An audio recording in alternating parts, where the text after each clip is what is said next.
remember just as a very young reporter, one of my editors sent me to do an interview with a politician. I went and interviewed this gentleman in his office, and after the interview, he pulled out his drawer and removed a wad of notes. And I told him, no, I'm sorry, I can't take that. And he said, no, I'm not bribing you. I'm just buying your tea. I said, well, if when I came in you had a cup of tea on the table for me, we would have had a cup of tea, but I'll definitely not take your money. And of course, after I went back to the newsroom, even before I got there, he had called my editor and said, this young girl refused to take my tea. So the editor told me, very good. That's how you establish yourself as a journalist. Imagine a world where we have gender equality and equity in and through media. That is our mission at African Women in Media. I'm Dr. Yemisi Akimbobola, and this is Her Media Diary, a podcast that captures the lived experiences of African women working in media industries. In this episode, I'm joined by Pamella Makotsi-Sittoni, a prominent Kenyan journalist and media executive with a career spanning over 2 decades. Now, Pamela shares her inspiring journey from a humble beginning in Kenya to becoming a prominent figure in the industry. Now, she discusses the impact of a large family on building her confidence and a passion for journalism, which is sparked by early experiences. So, as always, throughout this series, we'll be in conversation with African women who have made a name for themselves by holding vital leadership positions in their various newsrooms. We hope that by inviting these voices into conversation, it will provide solutions to breaking barriers faced by African women in media industries.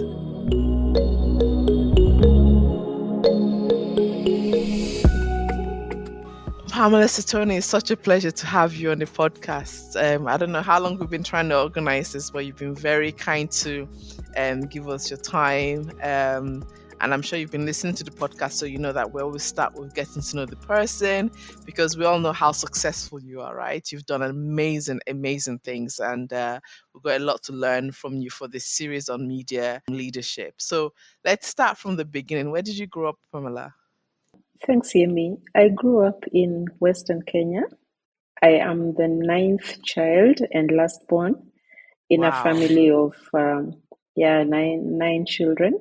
So I grew up in a large family with 3 sisters and 5 brothers, a very loving family. My mother was a primary school teacher and my father was a civil servant. So basically a humble family, I would say, when I look back. But we grew up feeling very empowered. My parents never made us feel like we lacked anything, because you really had the basics. You went to school, you had food at home. So that's the kind of place that I grew up in and the kind of environment I grew up in. And I think it helped to really boost my confidence. As a last child with many big brothers and sisters, I really had to speak up and to fight for my space within the family to make sure my voice got heard too. Yeah, and that's the person that I was raised to be. Yeah. Tell me more about that. What was it like to be the 9th, like the last born of all these children? It's interesting because when I look back, by the time I was born, my firstborn brother was already out of home because he had finished secondary school. But it was always a very happy environment, especially when schools closed and we were all home for the holidays. So we'd have sessions where we'd hear stories about high school, and I was just a little girl growing up. And I remember my brothers and sisters would be singing all these hymns that they would sing in school. And I think I kind of grew up before my time because I was growing up with everybody who was much older. Of course, I was expected to match up. So my parents were really keen that you should do well in school. And from a very early age, I knew that people went to school, and then, you know, when you look at your future and you're talking about your future, you'd say, okay, I'll finish primary school and then I'll go to secondary school and then I'll go to university, because I'd watched my brothers already go through that. So it was a given that you just went to school and completed and went to university, and then after university got a job. It's much, much later that I realized that for many families that was not a norm at all, especially at that time. In fact, issues of dropping out of school or getting pregnant along the way, those are not things that we even thought about in my family, because the norm was that you just went to school and you completed school. Yeah. Describe Western Kenya to me from your perspective, from the eyes of, Pamela in those years. So, Western Kenya, let me tell you about the village that I grew up in. Yeah. We lived very close to the school and a church, and it was a very communal village. So, it happened also that because of the way clans settle, that was my ancestral home at the start. So, everybody around me was really a relative. And we just didn't call them aunt, you call them mother. So we had so many mothers growing up, and everybody's mother was your mother. Western Kenya is a beautiful place. It's really green most of the year round. So there's a lot of fruits, and there was some very poor people, but it was easy to come by food. It was school was just next door, so we just crossed the road and went into school. And then a few years later, we moved to, still in Western Kenya, but to a bigger farm. And I think it was a really happy place growing up, looking after our 2 or 3 cows, watching them being milked, watching food being grown, harvested. It was a really happy childhood, I must say. Yeah. You mentioned earlier on about how being the ninth child meant that you were used to kind of, struggling to make your voice heard. Tell me some of those fond memories that you have of doing that. So the way we are structured in our family, my mother had 5 sons, and then she had 4 daughters. So the girls were all younger. And I just remember things like when my brothers would come home and the first question would be, can you bring your report card? What number were you? And you really had to defend yourself and say why you are that position, or can you spell this word? And you had to know how to spell that word. Otherwise, they actually had the liberty to ken us as our big brothers. So you would get the ken if you didn't do that. Wow. Okay, so it was your brothers asking you for your report cards. Yes, it was, of Okay. course, first it was my mother because she was Yeah. a teacher, so she was very aware. My dad didn't live with us because he worked in the city at that time. But of course, my mother would already have disciplined you for not performing well. But when my brothers came home, they had some level of authority over us, and they would, you know, let's see how you performed in school. Let me hear you say this in English. Can you repeat this? How do you count? You know, just as you're growing up, but also just the fact that when we, for example, converged in the evening as dinner was being prepared, so we actually used earth stones and had a fireplace, and the dinner would be being prepared, but we'd all sit in the kitchen. And this is something that I really appreciated, because then everybody could tell stories. And I also put in my stories, or would be there listening to the radio and just arguing about who would be next on radio. And I had to know so that I also contributed to that conversation. So I just learned to really speak with everybody, even at a very young age. So how would you say that shaped who you then later became? I think the most important way this shaped me was I didn't grow up with any inhibitions as a girl. There wasn't anything that was left for girls to do. So, because again, my brothers were older and for a long time they didn't have a sister, my mother raised them in a way that they did all the chores, they did all the household chores. And so even when the girls now came into the picture, they still supported us.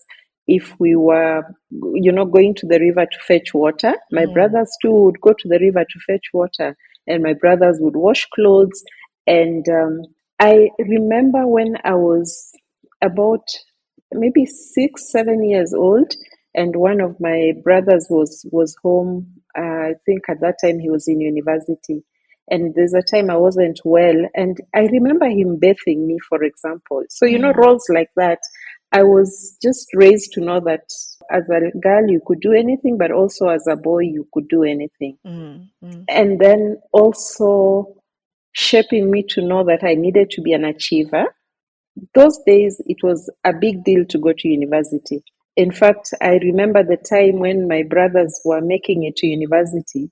There was such a short list of people making it to university that all the entrants into university would be published in the newspapers. Wow. And it became something that would be then celebrated in the whole village. And so we grew up knowing that there's a certain pride that you need to aspire to make it to university so that everybody around you will know that you actually made it to university. And for me, when I then got into the media, and it was a very male-dominated space, I didn't have any inhibitions as a girl. I just worked hard like everybody else.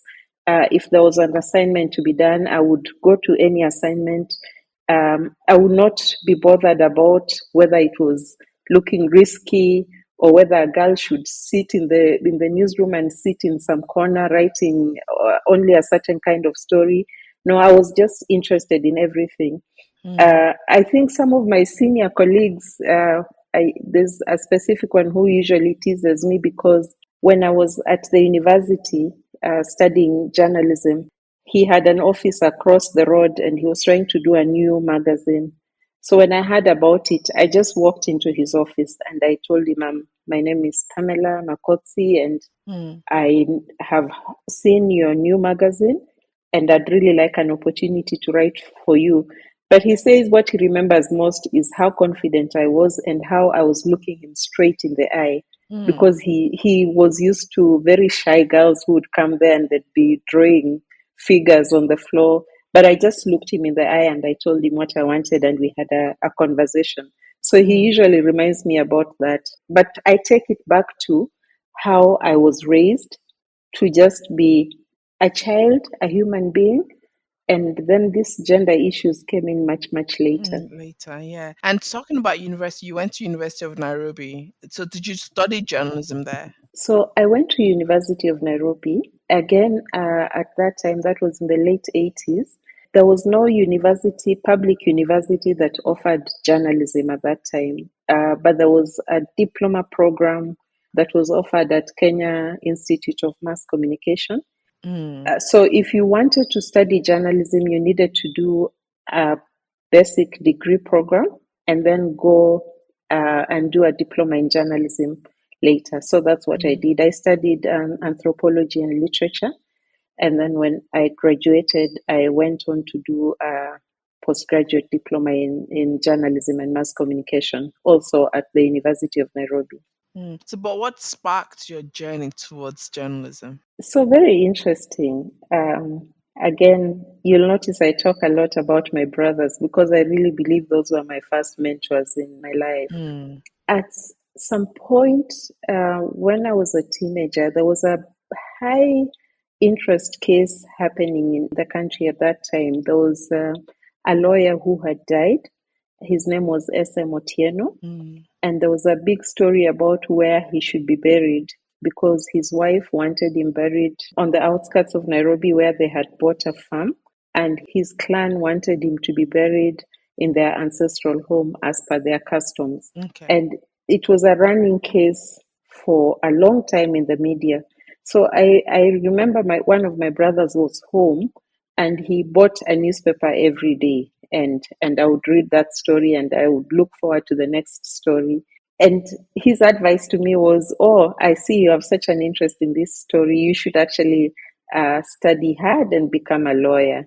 But for me, I think that story interested me in a different way and impacted me differently because then I was very curious about how the story was being put together. And then when I went to A-levels, we started a journalism club inspired by a journalist who used to come to the school to just take photographs of our volleyball team rehearsing. And he saw the interest we had and said, why don't you think of starting a journalism club? And he gave us an old typewriter and we would type stories and pin them on the school notice board every Monday.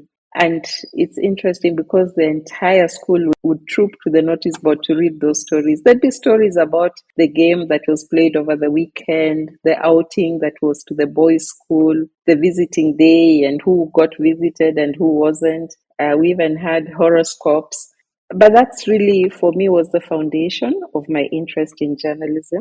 And when I went to university in my second year, I started contributing feature stories to a national newspaper. And because of my having already some published stories, after I finished my undergrad and applied into this very competitive school of journalism, that was the ticket that I used to get in because I had copies of my published work and I was able to articulate my interest during that interview. It was a very competitive school at that time because they had space for only 23 people because they had only 23 typewriters. Okay. And every student needed to sit at a desk with a typewriter. So I made it for that selection, and that's how I studied journalism. Interesting. So actually, in many ways, with your typewriter in school, that was you starting up a newsroom.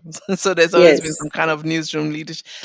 Let's hear more about that period of you kind of establishing this, newsroom in school with your typewriter. It was interesting because, most of us who then became the Pioneer Journalism Club students were studying literature. Right. So it was more like just practicing our prose skills on this typewriter and just thinking up stories of interest and putting them up there. And you're right, because I found myself being at the leadership of that club and we just moved with it. I don't even think we had a teacher telling us what to do. We just moved with it. And we had a very kind headmistress. When we approached and said, look, we are doing this. We want to pin up our school magazine. We called it the Weekly Mirror on the notice board. She was okay with it. And were you interning during that point when you were at the university, or was that later? No, so that was in high school before I went to Okay. the university. When I went to the university, I wasn't interning. Again, I got introduced to the editor-in-chief of a newspaper called the Kenya Times. And it was very interesting because he asked me, what story idea do you have for me? And I quickly thought on my feet and I told him, I see quite a number of girls who are pregnant on campus. And it always intrigues me, first of all, how they got themselves into that situation, but also what is their story? Yeah. How are they managing? What does it mean to be pregnant in campus? And he said, yeah, that sounds like an interesting story. Go and do your research and then come on Saturday and write it for me. So I went back to college. I talked to a few girls. I have to be very honest here because that was a very sensitive topic. I didn't realize it was that sensitive. So I didn't really directly talk to the girls, but I spoke to friends who knew their stories. And then I wrote down the story. And I went with pieces of foolscap papers where I'd written the story. And I gave to this gentleman. His name was Amboka Andere. And he said, sit over there and type it. It was a Saturday morning. And I remember I typed the story the whole day because I was so slow at typing. So at about 5:30, that's when I had finished typing the story, and I gave him the typed story, and he said, good. But for me, the most fulfilling thing was that the next morning, that story had been published in full, word for word. Wow. I was so proud of myself because even the grammar was right. The structure of the story was good. And that's how I got my first story published in a national newspaper. And then after that, I just kept on going to this editor and we'd agree on a story idea and I'd go back and write the story. And of course, my typing speed also increased a bit. Yeah. I mean, from some of the things I'm taking from your story is number one, not kind of being held back by any barrier, being that kind of go getter, confidence, and those kind of things, right? And when one looks at your career trajectory, you moved up the ranks in media to eventually become a group managing editor. So you've really acquired a lot of leadership skills and experiences over the years. What key leadership quality have helped you succeed in what you described earlier on as a male dominated industry? I think at first it was really just self-drive. Mm, I really learned to believe in myself at an early age.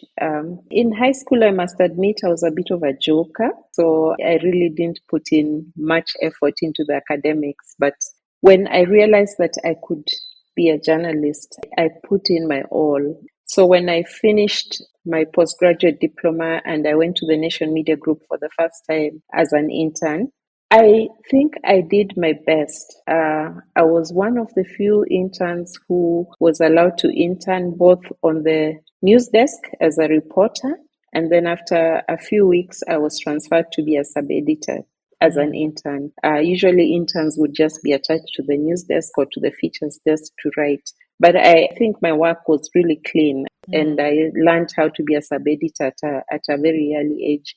And this self drive is really what has pushed me a lot. I believe in giving it my best at every turn. mm, But as I grew into a leader, I also realized that my just inborn empathy, I'm a very empathetic person. So when I lead, I take a bit more of an interest in a person mm, beyond just what they can deliver for the work, but also who are they, what is their story, what kind of support do they need. So empathy. And then also in media, integrity was very key. mm, I remember just as a very young reporter, I think I had just been hired. mm, One of my editors sent me to do an interview with a politician. It was a heated political time at that time. And he told me, go and get this person's statement, mm. and I'll warn you that he likes to bribe journalists. So Wow. if you're the type to be bribed, you can take his money. And sure enough, I went and interviewed this gentleman in his office. And after the interview, he pulled out his drawer and removed a wad of notes. And I told him, no, I'm sorry, I can't take that. Then he said, but why? I said, because I was just sent to come and take your statement, not your money. Mm. And he said, no, I'm not bribing you. I'm just buying your tea. I said, well, if when I came in you had a cup of tea on the table for me, we would have had a cup Yeah. of tea, but I'll definitely not take your money. And I think for me, that was the first point at which I realized that it is very easy to sleep as a journalist because there were just the two of us in there. And of course, after I went back to the newsroom, even before I got there, he had called my editor Mm, and said, this young girl refused to take my tea. And so the editor told me, very good. That's how you establish yourself as a journalist. mm, And this has, for me, being an editor of integrity, I mean, at every turn as an editor, even the more senior you get people offering you all sorts of things, all sorts of favors, but really sticking to your true north and knowing that you have to be somebody of integrity. You have to do your work in an impartial way. You have to be independent, is what has really kept me going as a mm. leader, and also what I have tried to inculcate in all the young people that I've had interactions with. So far, you've talked about self drive, empathy, and integrity. And we've seen the examples of self drive, right? But let's focus a bit more on this idea of empathetic leadership. Tell me why that resonates most with you. So, just generally, as a person, I tend to be a very empathetic person. I tend to always put myself in someone's feet. It doesn't matter whether it's at work or at home, but I always ask myself, what if I was the one in that situation? What would it have been like? And so, it is a quality that actually I came to I just do it as a matter of course, but I notice that people actually do notice. I would get notes from mainly the young people in the office, just telling me, oh, the way you spoke to me this day when I came to tell you that this had happened to me, it really encouraged me. Or the way you treated me when I was unwell, I felt very cared for. And then also, Yemi, in my past life, while I was working at UNICEF in 2009, I had a chance to do a leadership course. And one of the models of leadership that we explored was called the Care and Grow model, where as a leader, a lot of people believe their work is to make sure that work gets done. And I think that's a manager's job. And as a leader, you have to manage people. But I think for me, more importantly, what that model showed me was that when you show people that you really care for them and you demonstrate that you really care for them, they learn to trust you. And once they trust you, then they deliver the results for you. So it's the other way around, as opposed to maybe rewarding people because they have delivered. But actually, it's almost like you're rewarding people in advance. And in turn, they actually turn around and deliver. So I genuinely believe that as a leader, you have to care about the people that you are working with beyond just what they're giving to the organization. Interesting. And have you ever experienced it the other way around, where kind of that's empathetic leadership approach has had other opposite effects? No, actually, it for some reason it has always worked for me. It doesn't mean you're less firm about delivery. It's finding that balance, isn't it, of being empathetic but still going after the objective. Yeah, but still firm and being very clear about what has to be delivered. So you have to set the vision for your team. They need to know where you're going. But for me, it's just that I don't believe in that old newsroom style where you had to shout at people to get results. Yeah, you can still speak to somebody and they will deliver results. And I'm laughing because I've remembered an incident where my supervisor once called me because the newspaper had delayed a bit, and so we didn't output on time. And he really shouted at me on the phone. And after he finished shouting at me, he asked to speak to the next colleague who was actually the production editor. And he really shouted at this gentleman. And it even happened that this was a gentleman who had a heart condition. And so the next day, I went to this boss's office and I said to him, I don't appreciate you speaking to me the way you did. But even more importantly, the way you shouted at this man and you know that he has a heart condition. Supposing he collapsed and died, how would you live with that? And the boss, of course, he was very shocked because I don't think he was used to people telling him the truth to his I was going to face. say that's quite brave of you to go straight to him and give it to him. Yes, but I just told him, and when you want to say something to me, just tell me, I'll hear you. You don't have to shout for me to hear you.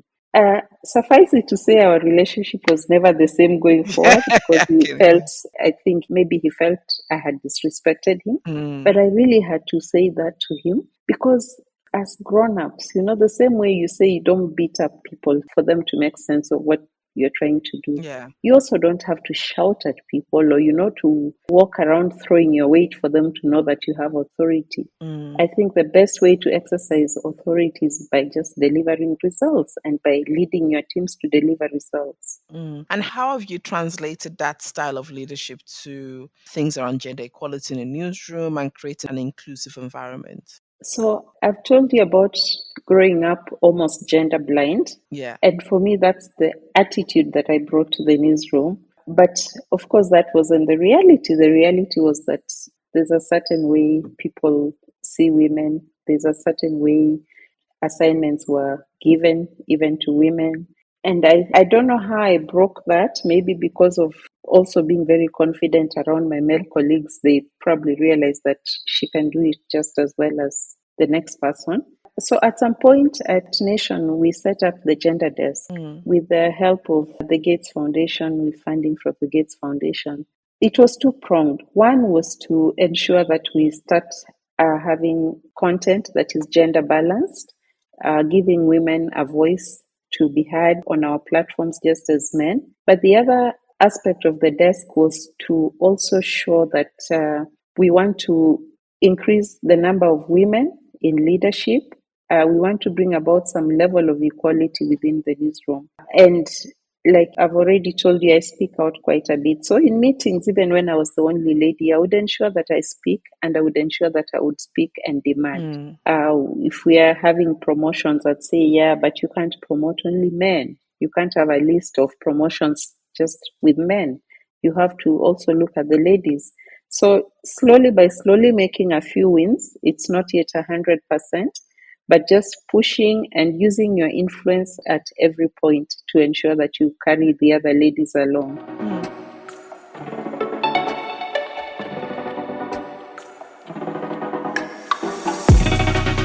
All right, guys, so we're taking a short break to share some exciting news about the upcoming African Women in Media Conference in Dakar, Senegal, on the 5th and 6th of December 2024. This year's event will gather some of the brightest minds and influential voices in media across the continent and beyond. So why should you attend the conference, you ask? Well, AWiM24 offers incredible benefits. You get to learn directly from leading media organizations and professionals, thought leaders and innovators who are driving change in the industry. You'll be able to connect with fellow journalists, content creators, academics, policy actors, and other professionals who are passionate about storytelling and change making as you are. Discover new career paths, gain valuable insights, and even find mentors who can help advance in the media world. And you'll definitely be taking home some actionable strategies, tools, and tips to level up your career. Plus, you'll have the chance to participate in real conversations about gender equality and equity in media, ethics, technology, and so much more. The theme for AWiM24 is media and sustainability. We'll be looking at media business and financial models, sustainable development goals, Agenda 2063, and also artificial intelligence. So, ready to be a part of the conversation? Why not register at AWiM24, that's AWIM24.africanwomeninmedia.com. Early bird tickets are going to close soon, so don't wait. Mark your calendars and join us in Dakar for this inspiring event that's all about amplifying your voice and your passion. See you there.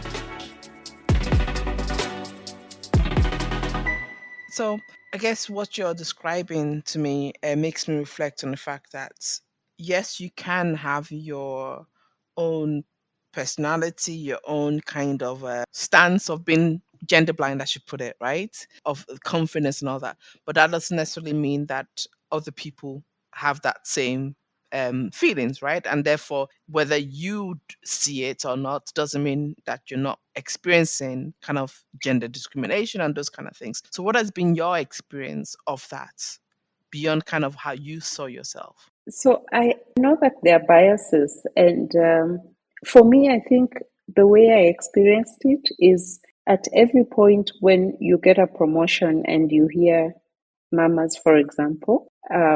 One of my colleagues, when I was at the Standard and I was made managing editor, came and told me that someone had called him up from another newsroom and said, "You people have made a mistake.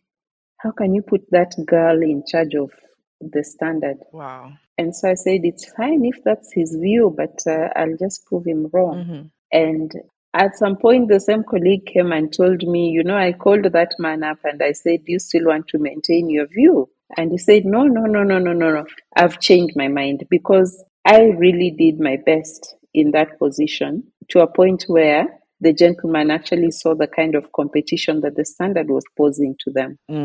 So for me, I see these biases and it happens at almost every turn, but you prove people wrong by just performing and sometimes even overperforming so that they look beyond you. And I keep on saying, when I was editor, I would say, please, when you speak to me, speak to the editor. Don't speak to the woman. Because when I come, I don't come to say I am the woman here who is the editor. No, I am the editor. I am editing a newspaper, and I'm not editing this newspaper for women. I'm editing the newspaper for the nation, for everybody. So you look at me as the editor. Don't look at me as the woman first. So it's really about helping to dismantle those myths and those deeply held opinions of colleagues. You can never completely beat it, but you just have to keep trying. And then also, I must say, you have to carry yourself around in a way that people respect you for who you are. So you don't give people reason to start saying, look at that woman, look at what she's doing. She's so irresponsible. Look, you realize that you're doing this not just for yourself, but for an entire group of people. When I was first hired by Nation Media Group as managing editor of the East African, the then CEO came to my desk. I was actually quite impressed. He was a very down to earth man. So he would walk around saying hello to people. And he said, oh, very nice to meet you. I've been hearing about this lady who is coming to join us. And I'm very proud that we got a woman to be the editor of the East African. And I say to him, thanks so much for that. It's a mark of confidence, but I also know that I have to deliver, just so that you never say that when we gave this paper to a woman, she failed. So it's always keeping that in mind, that sometimes you're in a situation where you are actually representing more than just yourself. Yeah. And I hear you when you're talking about you representing more than just yourself, right? And feeling that you must perform and you must make sure that there's no reason why they won't give another woman that post. What is the reality for you having such a big weight on your shoulder? It was a heavy weight because sometimes it meant that you did things that you wouldn't do in a normal circumstances. For example, once I remember when I was a chief sub editor of a weekend publication, the Saturday Nation at that time, and my child was unwell on a Friday. Now the Saturday Nation went to press on Friday, so it was my heaviest production day. And then I woke up on Friday morning, and my child, my baby, she was still a baby, was unwell. She had a high temperature, and I took her to hospital. And then the doctor said, "Hey, her fever is really bad. We need to admit her." Yeah, and I said to the doctor, "No, you can't admit her because I really have to go to work." So the doctor said, "If you insist, you'll have to sign a waiver to say that you've gone against doctor's advice, and you will not have your child admitted." So when it came to that, I now felt the weight of the moment, and I said, "It's fine, just you admit her." And then I quickly called home and I sent for my house help, and I said, "You come and stay with the baby. I have to go to the office to put the newspaper to bed, and then I'll come back to hospital much later in the evening." And that's what I did. Now, when I reflect on that, really, that was a moment that I should have been wise enough to just call my supervisor and say, "Look, I'm sorry, I can't come to work. My child is unwell and I have to be in hospital with her." But I think it was that drive of, I don't want them to say, when it's a woman, she'll walk out on you on production day and not produce the paper because the child is sick. No, all this, the men say, give that as excuses. All these excuses women give, and sometimes things like that then block the opportunities for other women. But as I grew older and wiser, I learned to be very clear about my priorities and what was more important.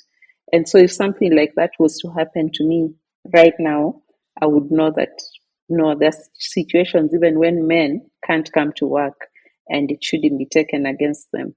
And so it shouldn't be that when you're a woman, you can't have a sick child, or you can't have a crisis at home and not deal with it because you must be at work all the time. And that is the danger, isn't it, of kind of that sense of what's the word? I wouldn't want to call it a burden, but that sense of wanting to pioneer, right? That sense Yeah. of wanting to make sure that you leave the door open for others to come behind you. And I think that there's something to be said there about organizations making sure that their employees know they can have a moment where you have a sick child and you just have to look after your sick child.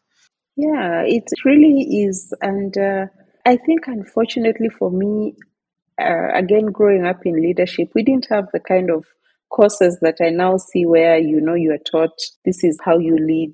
So you are really thrust to the deep end, and you have to really do your best. And sometimes, you become overzealous. Yeah. So it's good when you have organizations that will be very clear about situations where you can't come to work, or situations where you need to just take a mental break, where you need to keep your mental health in check. But I see a lot of that now, and I'm glad that even within structured organizations now, it's not as bad as it was during those early days. Now, you recently made a career change, but so I'm not going to speak about the career change just yet, but actually the beginning of that career journey and when you became group managing editor of the Nation Media Group. Tell me about that. Tell me about the journey getting to that point, and just that moment of knowing that was, you'd got the role. It happened almost, shall I say, almost by chance. So I had been managing editor of the East African, and then I was promoted and made managing editor of the Daily Nation, which was the biggest newspaper in the country, the most powerful newspaper in the country. And I worked as managing editor of the Nation for about 3 years. And then there were just a series of changes within the organization that necessitated the exit of my then boss. And that's how I got appointed as group managing editor. It was something that I hadn't anticipated because, to be honest, after serving as managing editor of the Daily Nation, I was starting to look more at exiting the media, even at that time, because I felt I had really given it my everything, and I was ready to move on and do different things. So this appointment as group managing editor came a bit of as a surprise, but I also knew where it was coming from, because the organization at that time, with the kind of changes it had undergone, I was a strong person for the print publications, and the editor-in-chief at that point needed somebody who could really hold the legacy publications, so the print and the TV family, because we were also on a very serious journey of embracing the digital platforms and trying to shift our focus from the legacy to the digital, while at the same time protecting the legacy publications and the platforms, because that's where most of the money was still coming from. The revenues were coming from this side. So that there was need for that balance, and I think that's how I got that position. But it was huge. It was a big position of leadership. But I think for me, because of familiarity and the fact that this is the same team that you've worked with all along, it's a new position, but yes, it's the same team. So you're just basically now holding a higher position. Okay, so here you are in this new position. So yes, you have people that you've been working with, an environment you're familiar with, but it's still a new challenge, right? So what was your mindset at the time? What was your real experience for you personally, beyond the achievements, beyond what the world was seeing? What was that like for you? The reality of that position was that it was daily stress. It was daily stress because this was at a time when circulation was dropping, and it's still dropping globally. But it was the daily stress of knowing that you have numbers to meet. So again, these are things that people who read your products or read your stories don't realize. But the newsroom of today is a very high pressure place, because you are looking at numbers at every turn. So you're looking at numbers of newspapers sold, you're looking at numbers of people who are watching your program at any one point on TV, you're looking at numbers of the people who've come to your site, you're looking at any point, you're looking at data. And because that data translates into revenues for the organization, and those revenues translate into sustainability for the organization. So you're on edge every day. And you talked about moments, but I'll just tell you that the meetings were never comfortable. And especially the meetings where you're looking at results, be it results of whether you met your deadlines, whether you met your target in terms of sales, whether you met your targets in terms of the numbers or of the audience. For me, that's the other side of it. So, yes, the position is good and everybody celebrates you, but you have to perform and you have to still encourage your people. And then another stressful thing, and I think this one is what really pushed me to just decide this is it, is because of the kind of environment now in media, because of that struggle to survive, because the model is not working. Every year, you're faced with a situation where you have to reduce the number of people. And that's a very, very painful thing because you have to send people home, not because they have failed to deliver, not because they made mistakes, but just because the company can't afford them anymore. And just having to sit in a room with a list of people and decide, okay, maybe if this one left, this desk can still survive. And then you put their name there, and then you have to break the news to them and tell them, look, the company is going through difficult times, you have to exit. And it became so regular that every year you're retrenching. It's called retrenchment. You're basically declaring people redundant. That for me was not a good place to be at all. And how did you get through that? I think you just needed to summon a lot of strength, and then also the way you do it. So you try to be as fair as possible. But even when you're being fair, in the sense that, yes, you're sending someone home, you're ensuring that they have been paid what is due to them.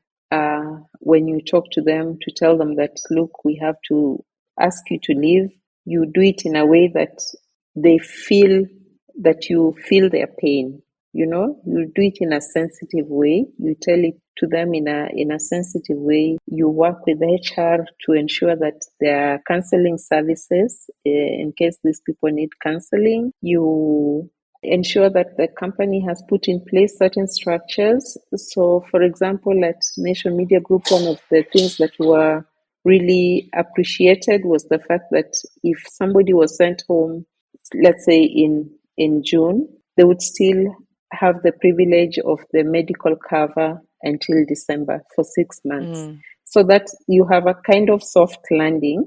At least you'll not go home and immediately start struggling with medical bills. So just things like that, and just satisfying yourself that you did not do it out of malice.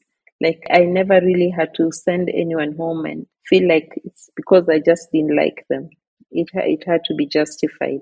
Yeah, I mean, it's great to have those tips. My question was really more about the emotional labor that comes with, right? Of having to make those kind of hard decisions. What was that like for you personally? It was painful and it was sleepless nights. And the most painful thing is you make these decisions and you have to keep it very quiet. You can't discuss with the person until that whole program has been officially communicated to staff and announced, and then now you can start. So for about sometimes even a month, you know that this person is going to have to leave, but you have to act normal with them and act like nothing is happening until the day when you have to break that news to them. It's not anything I can describe, but it was just a very difficult thing. Yeah. In fact, I think of all my work, I think that was the most difficult. So, looking back on the entirety of your career, what would you say is the proudest moment for you, but also that's one gem of advice that you'd give to other women aspiring to achieve the things that you've achieved? I've had really a number of moments where I have felt very proud. But for me, I think what I see as my biggest achievement is especially the young women that I have left behind in the newsrooms, and not just at Nation Media Group, but in the newsrooms across Kenya, because I feel when they looked up to me, they could see that it's possible to do it, that you did not have to be masculine and, big-bodied and walking around with force to make it into media leadership, that it's actually possible that an ordinary woman who grew up in the village and just worked hard through her profession, didn't cut any corners, worked at just basically every point of the organization, can make it to the top, and you can rise through the top just by sheer hard work. I think for me, that's the proudest thing. I remember at some point when we had a gathering of organizations that work with the Gates Foundation, media organizations, we were given postcards and we were told to write a short letter to yourself about what you'd like to see. And I remember I wrote on that postcard that I would like to have as many Pamelas as possible by the time I leave the media. And then we left that meeting and I came back to my office, and a few weeks later the postcard arrived by mail. Of course, I'd forgotten about it, and it arrived and I looked at it and I just put it up on my board, because it's something that I realized was very important for me, that when I leave the media, there should be many people that people will look at and say, this is a possible Pamela, we can give her this position. So I'm very proud of that. But of course, I'm proud of the awards that I won as a journalist just for media leadership. I am proud of all the content that we put out there. Some of the stories that sounded so simple but had far-reaching results. I am just proud that I could contribute to the development of the country and the region and the continent. Absolutely. And you just left the industry, recently left your role as group managing editor. What next for you? I'm keeping a very open mind, Yemi. I am, right now, I have some consultancies that I'm working on, and those are keeping me busy, editing, training, and mentoring. But I am also just open. I'm trying to reflect and decide whether I want to go back to school so that I can get into academia. That's one of the options that I'm looking at. And I think I'm not closing my door to employment if I get a good opportunity that my heart feels will be happy in. Brilliant. Thank you so much, Pamela. It's been such a pleasure speaking with you today. And, you're an inspiration. You're one of the very few women in media leadership that's really risen through the ranks over the years, and really demonstrating that not only can women do it, but then also the way in which you've left the door open for others to follow in after you. So thank you so much for sharing your story, for your time today, and for, the inspiration you've given us. Thank you. Thank you so much for speaking to me.